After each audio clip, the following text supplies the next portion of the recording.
Good evening. My name is Grace Nicolette. I'm Vice President of Programming and External Relations at the Center for Effective Philanthropy, and I take great pride in welcoming you to CEP's 2019 National Conference, Stronger Philanthropy. Thank you so much for coming and for joining more than 500 fellow foundation leaders, trustees, major donors, and other sector leaders from all over the United States and the world to engage with us in some of the most pressing issues and topics in our field today. We are so grateful to all of you for coming and to those who've contributed your ideas and expertise to make this conference a success. Before we begin, I would like to acknowledge that the land that we are meeting on this week is the original homelands of the Oceti, Shekawi, and the Ojibwe tribal nations. We acknowledge the painful history of genocide and forced removal from this territory, and we honor and respect the many diverse indigenous peoples still connected to this land on which we're meeting this week. Pursuing a stronger and more effective philanthropic sector has become simultaneously more challenging and more important in our current moment. Over the next few days, we have designed an engaging program with the hope that we can create a unique environment where great ideas and best practices can be shared. From our inception, CEP has sought to elevate the voices of nonprofits and community members so that philanthropy can be intimately connected and as proximate as possible, as our 2017 conference speaker, Brian Stevenson, who founded the Equal Justice Initiative, exhorted us, as proximate as possible to those we seek to serve. Over the next few days, you'll hear from voices you may not typically hear from at philanthropy conferences, important voices from nonprofit leaders who lead complex organizations, vital voices from the local community here in the Twin Cities whose lives are impacted by philanthropy, engage with serious critiques of our sector, as well as a diverse array of your peers. Prepare to encounter ideas and perspectives that you agree with and those you do not agree with. Our goal is that the sessions will present a range of viewpoints outside the usual suspects, with the aim that we would all listen well and learn from one another to make our collective philanthropic work better informed and stronger. There are many people and foundations I wish to thank that have helped to make this conference possible. I want to give a special thanks now to our conference sponsors. Our premier sponsor is the Walton Family Foundation. Lead sponsors are Margaret A. Cargill Philanthropies and McKnight Foundation. Distinguished sponsor, S.D. Bechtel Jr. Foundation. And sponsor-level sponsors, Bush Foundation, Fidelity Charitable, and General Mills Foundation. And there are many others. The full list of our conference sponsors can be found in your conference program, in the conference app, or at CEP2019.org. We're particularly grateful to the Minnesota Council on Foundations for their partnership in putting on this event, so thank you very much. In addition to receiving conference support, CEP also receives grant support from many funders, including the William and Flora Hewlett Foundation, the Robert Wood Johnson Foundation, Ford Foundation, S.D. Bechtel Jr. Foundation, and more than 40 other funders providing support at various levels. All of our funders are listed at the back of our conference program. And this vital work allows CEP to do our work, bringing data and insight to bear on the field of philanthropy. This is a particularly exciting time for us at CEP. On the research front, this morning we convened a group of leaders for a pre-conference session digging into our just-released report, Greater Good, Lessons from Those Who Have Started Major Grant-Making Organizations. And tomorrow you'll be first to hear initial findings from CEP's ongoing study of foundations' work on influencing public policy. There will also be several breakout sessions with CEP staff members that highlight other recent findings from our research, including how to strengthen nonprofits and nonprofit and foundation diversity. Each year, CEP's research, which is always grounded in data, is reaching more and more funders with insights into best practices and pressing issues in our field. You can download all of our research reports for free on our website or pick up copies outside at the resource table over the next few days.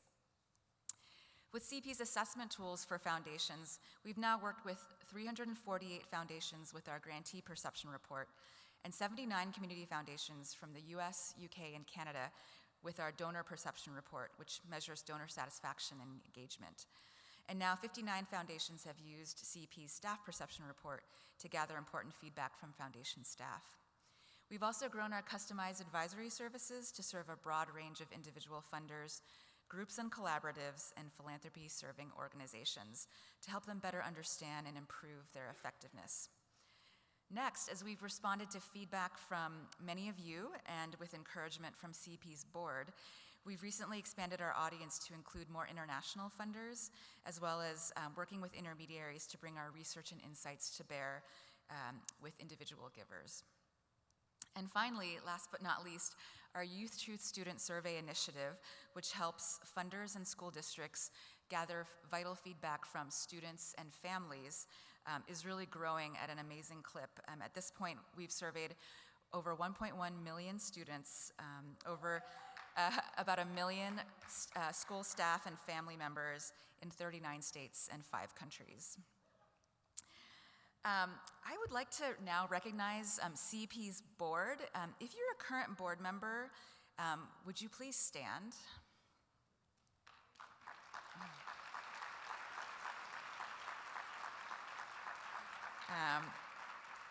Feel free to seek those folks out. I want to give a special acknowledgement to our board chair, Grant Oliphant, of the Heinz Endowments, who is serving his second term as chair. Though his current term goes through 2020, this will be his final CEP conference as board chair. And so, Grant, thank you for your leadership, both at CEP and as a voice of moral clarity within philanthropy during challenging times.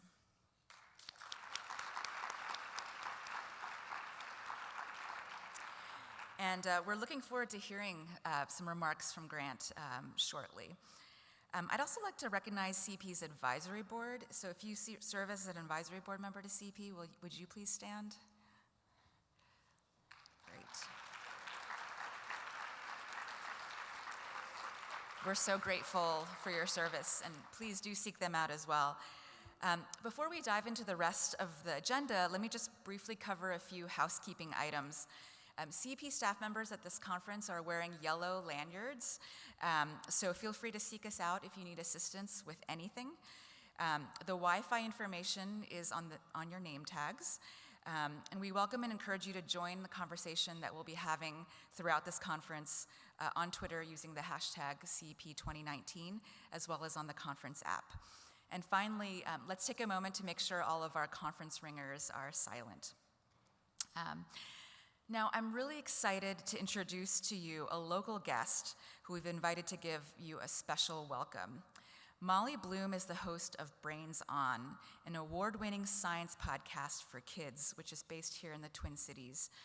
She hosts it with a kid every episode, and we're really excited for her to share some remarks that might be useful for us as we start this conference.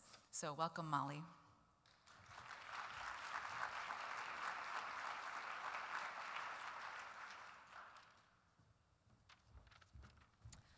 Hello, thank you so much for having me, and welcome to the Twin Cities. We ordered up this nice weather just for you, and after you leave, we'll go back to being winter, so thank you for being here.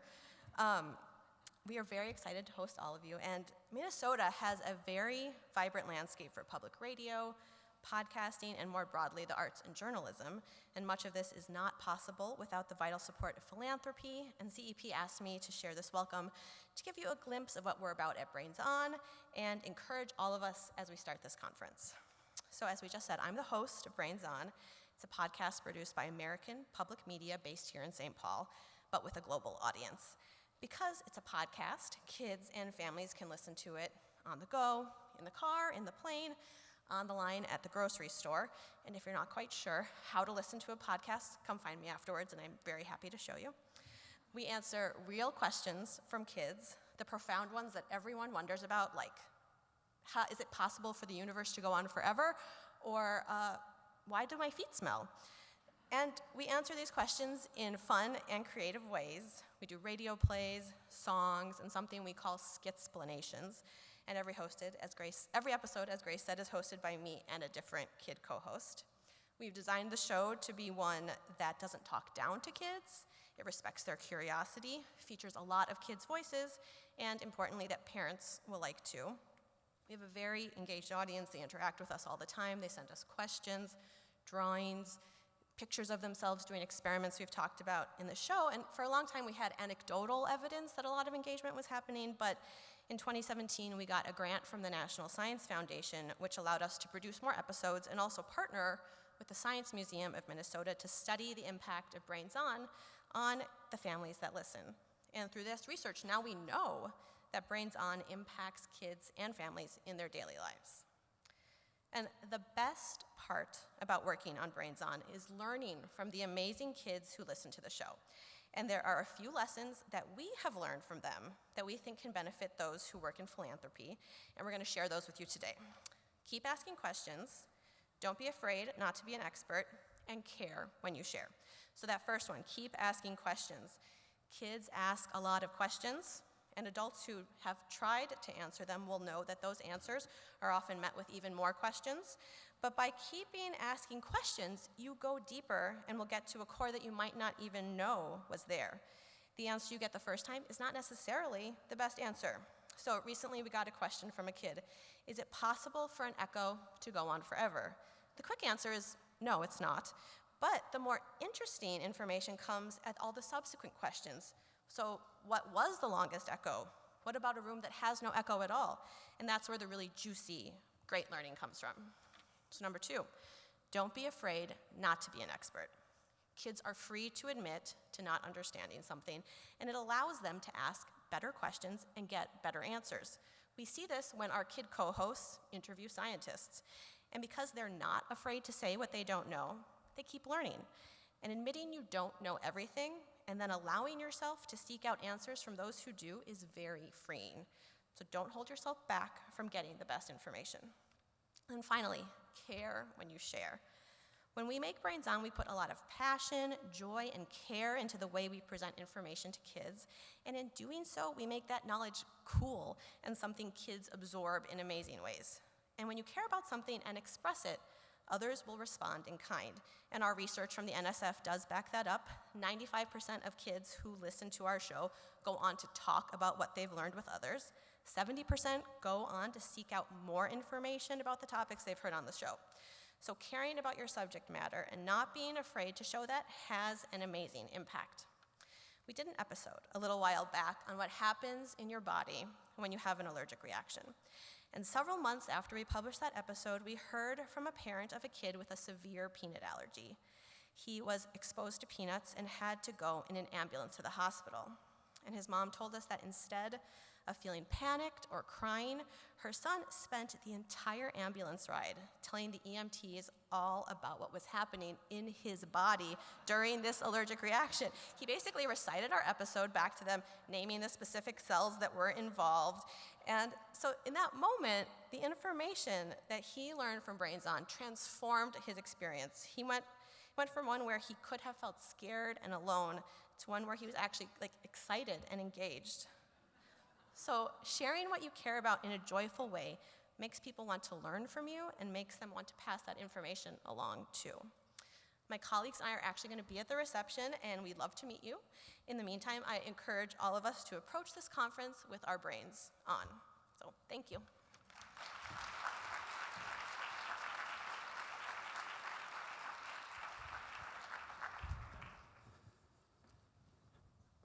Good afternoon, everybody.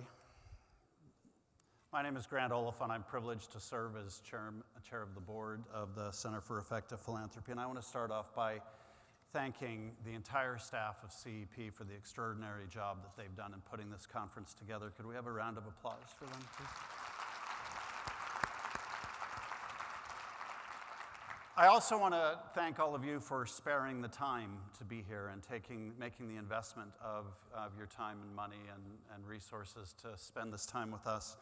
And I want to say a few words about why I think we're here. Phil asked me 2 years ago to open the last conference with some thoughts about the moment we're in. And he asked me to do that again this year. Those of you who were there last time, I'd just say about the same, just a bit worse. For those of you who weren't, let me actually turn my attention to, I really want to focus more personally in opening and framing this conference on you and why you're here, and what I think we're all trying to get out of this experience together. So let me start with a quick story. Years ago, at a pivotal moment in my career, I was faced with a choice between continuing in philanthropy, which had been the area where I was working for a period of time, or taking over as president of an advertising agency. And as I often did in my life, I turned to my very wise mother and said, "What do you think I ought to do?" And my mom did what she often did in those days at least, which was do a tarot reading, because that's how we roll in my family. And before you get all judgy, by the way, about my mom, she's got the blood of seers, goddesses, feminists, and resistance fighters coursing through her veins, so tread lightly. But her reading came back in a way that I've never forgotten, because she said, "Down one path I see you as a pasha sitting on his throne." First of all, I had to look up pasha. But yeah, I see you as a pasha sitting on his throne, powerful and lonely. Down another path, I see you as engaged and surrounded by people who you're sharing power with, more of a peer than a pasha, and doing things that you love. And I thought, well, that's so obvious, because prophecy is all about how you read it, right? So I went into advertising. And I did. And a year later, I was back because I so missed what I was doing. I missed the sense of purpose in the field that I had just left. And I've thought about that a lot, as our field is struggling, I think, right now, more than I've ever experienced it, at the nexus of power and purpose. What are we about, and how do we wield the power that we have? These are incredibly disorienting times for our field. I think it's one of the reasons that we come to conferences like this, especially now. I've been privy in the last few months to more soul-searching conversations than I can possibly recount.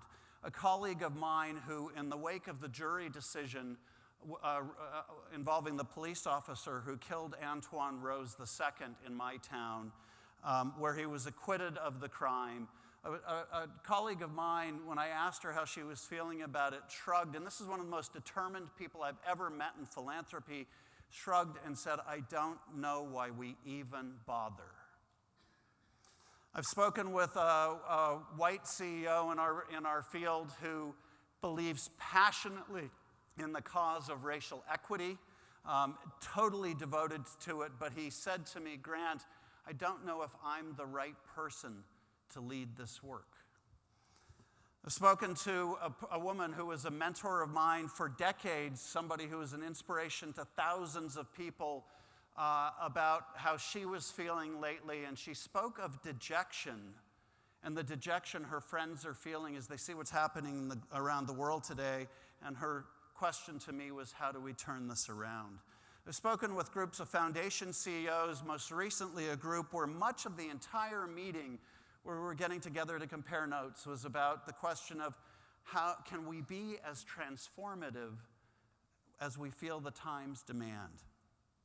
The soul searching is driven by a whole set of circumstances, obviously what's happening in the world, but it's also driven by the criticism that we're receiving as a field, the scrutiny that we're receiving from people like some of the speakers we're going to hear from today at this conference, in books like Winners Take All and Decolonizing Wealth, where we are being asked tough questions about our role in abetting or covering up for excesses of runaway capitalism and institutionalized greed, for how we may be being used or allowing ourselves to be complicit to distract attention from worsening rates of inequality, how we distribute power in this thing that we call philanthropy, how we decide who is represented and who gets even to decide who is represented, and how do we correct for old sins.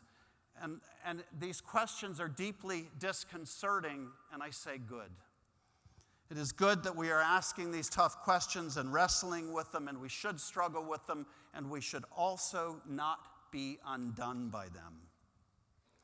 For those doing the soul searching, the folks that I have been speaking to, the struggles that I see in the conversations that I've been having, people have a fear at the core of their being as they do this very tough, purposeful work about whether we are the wrong people or in the wrong places or in the wrong field, not good enough, not courageous enough, trapped by the limitations of who we are or where we work or what we think we do.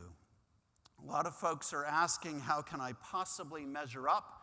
Given the challenges that I see, how can I possibly do what is required? But it is ultimately the wrong question.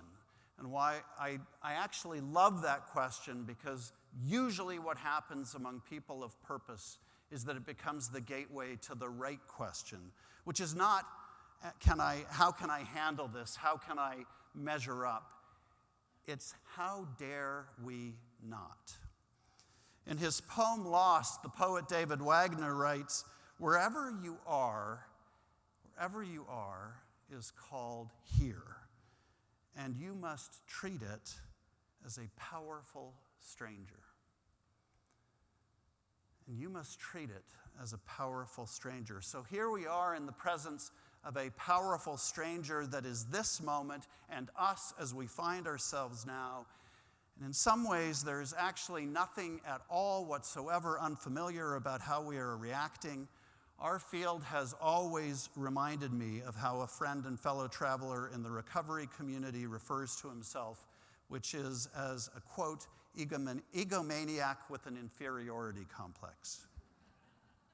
So that is so very much us.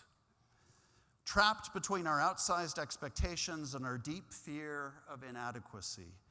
And today, in this moment, it is also self-indulgent beyond tolerating any further. We should have patience with it no longer. Because here is what the powerful stranger of this moment that we find ourselves in, this here, has also brought us. A wave of climate chaos that is rapidly approaching the point of no return, and forecasts of increases in global temperature as high as 5 degrees Celsius. Natural systems that are rapidly collapsing and that will usher in an unprecedented era of refugees for whom today's waves are only harbingers and that will make a mockery of every wall ever built. Unprecedented rates of extinction, as the UN just reported, with as many as 1 million species facing extinction in the coming years, forecasting a future of hunger and want unrivaled in human history. Predictions that we only, among some scientists, that we only have as few as 60 good harvests left before our soil becomes so depleted and our nutrients so exhausted that we will not be able to feed our planet. Meanwhile, governments that continue to subsidize fossil fuels at 37 times the rate of renewable energy, rises in this country and in many developed countries of hatred, white nationalism, white supremacy, white terrorism, and an unwillingness by political leaders to call them by their name. Everywhere we see rises in nationalism and separatism and partisanship. We see here threats against journalism and institutions of democracy, threats of impending government tyranny, tech entrepreneurs who profit on our outrage and loss of faith, runaway inequality and wealth redistribution to the most privileged, an economic system that values only its own growth, and the list goes on. And you probably have your own. So, fun times.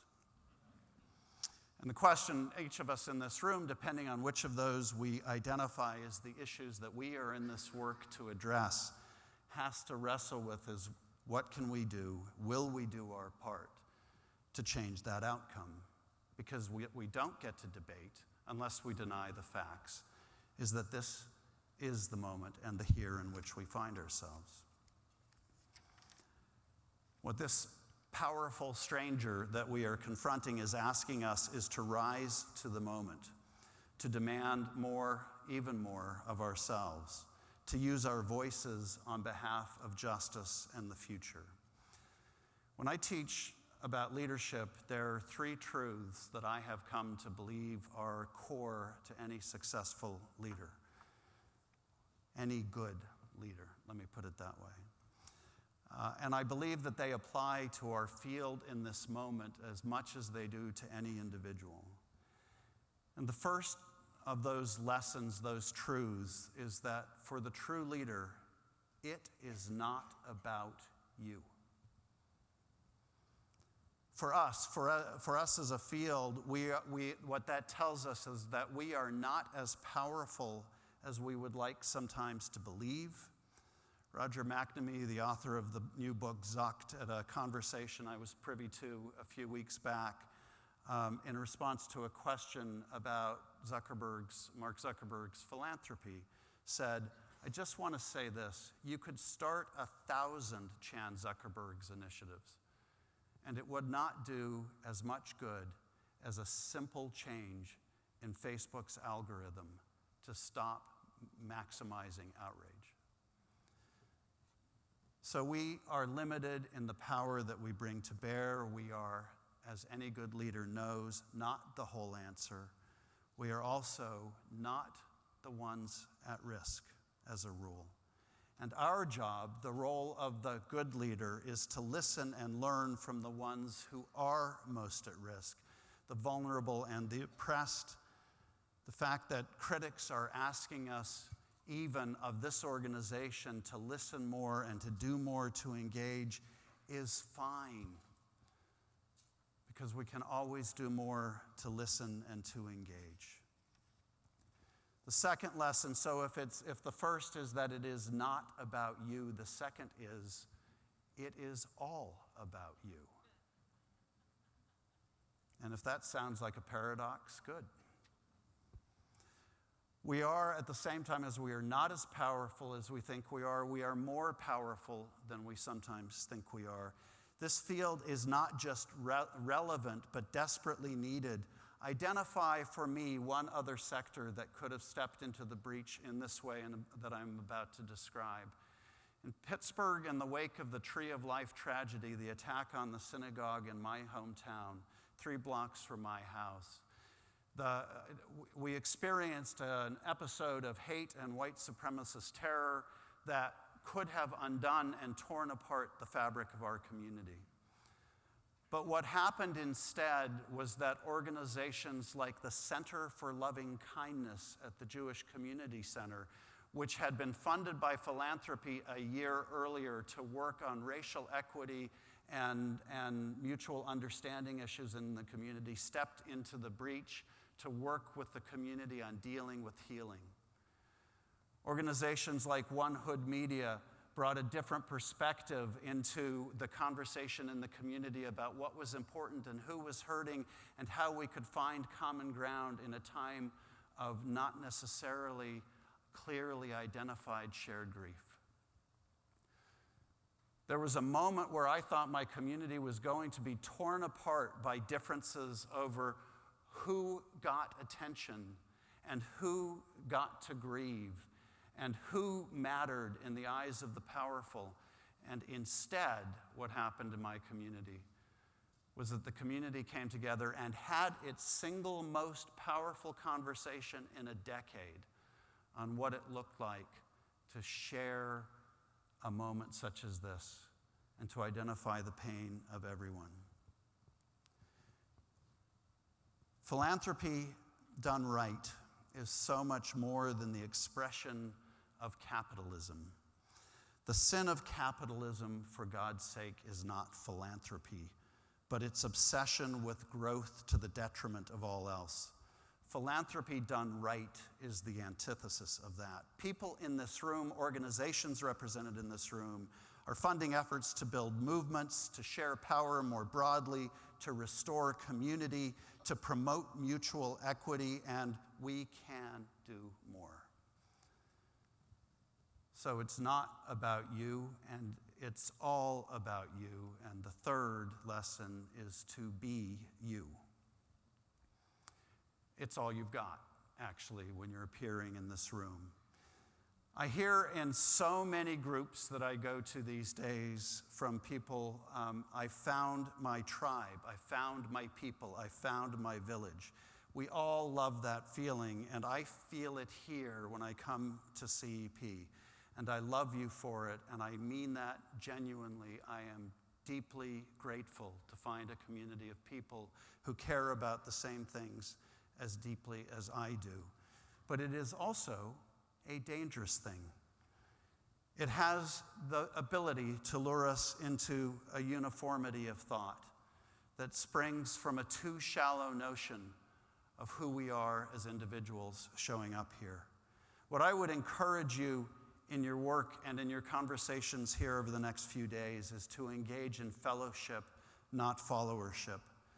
Don't applaud or not applaud just because someone criticizes us and it feels so good. Don't applaud or not applaud just because somebody praises us and we need it so badly.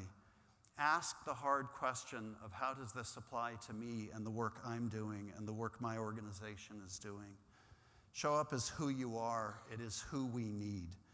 It is your unique answer to the question of why are we here? Why do I do what I do? In my case, I could answer that question 100 different ways. I could answer it in terms of violence I saw in my childhood. I could talk about being the grandson of a woman who literally resisted the Nazi occupation of her native Amsterdam. I could talk about being an immigrant married to an immigrant. I could talk about being the son of a man who every day in his career fought against runaway authority and what he called the, quote, bootlicks and lickspittles who enable it.